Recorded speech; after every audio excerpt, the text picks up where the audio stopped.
Assalomu alaykum qadrli aziz ayollar. Hozirgi kunda ijtimoiy tarmoqlarda va adabiyotlarda bizga o'zimizni erimiz va oilamiz oldidagi vazifalarimiz haqida ko'pgina vazifalarimizni tavsiyalar orqali bizga ochiq-oydin bayon qilib berishadi. Darsliklar qilishadi, darsliklarda qatnashamiz, lekin nima sababdandir bu narsani oilamizda amalga oshira olmaymiz. Bunga nima sabab deb o'ylaysiz?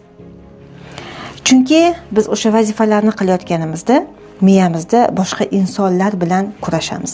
Boshqa insonlarga solishtiramiz o'zimizni. Va boshqa insonlar bilan, ayniqsa yaqinlarimiz bilan miyamizda urushamiz.